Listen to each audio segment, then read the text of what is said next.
Hey everybody, this is Shelby from Chicago Music Exchange, and today I have with me this very beautiful 60s Coronado II Wildwood II. As you may or may not know, the Coronado was released in 1967 by Fender. That was the year that Leo Fender was no longer a part of the advisory board, watching the transition from Fender to CBS, and as soon as he was done, Fender decided to do some crazy and wacky stuff. This one and the Starcaster were two of my favorites from that era. This guitar was designed by a gentleman by the name of Rossmiesl. He worked for Rickenbacker prior to this iteration of Fender's history. And you can see that he brought a lot of things over from Rickenbacker to Fender with him. And if you see the original Coronados, you can tell some of the influence that he brought over with the bright cherry red finishes. This one's a Wildwood, so it's got this stained beechwood top, back, and sides, and is incredibly unique. This is a completely hollow 330 type Fender.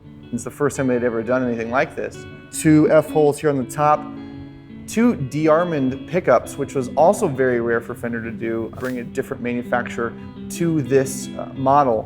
The DeArmonds pickups are really, really aggressive. They sound fantastic. They break up this big amp really, really well.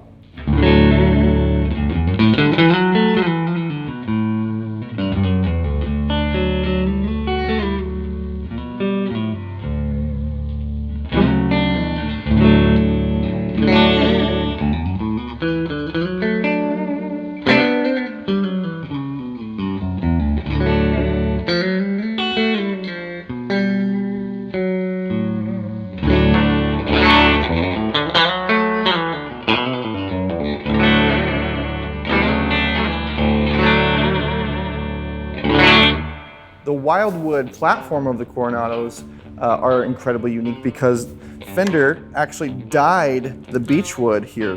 You have multiple levels of the Wildwood package, 1, 2, and so on. It denotes different striping of colors. You can see different ones that are green and yellow and purple, and it's pretty wild to see them, pun intended. It's wildwood. The wood is wild. Not very environmentally friendly if Fender was going out and just sticking a tree with purple dye in it. But hey, it was the 60s. We didn't know any better. So sue me, I didn't make it. Rossmiesl made it. It's his fault. I didn't do it. You did it. You're the one that's buying it. Supply and demand.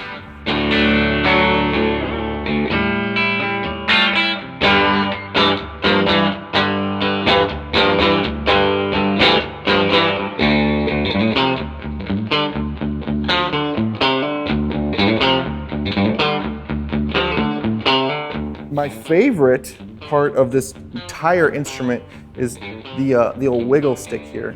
This trem assembly is one of the absolute best, and once you really get it going, you can get the strings to do some pretty incredible harmonic overtones. It's a very fluid trem system.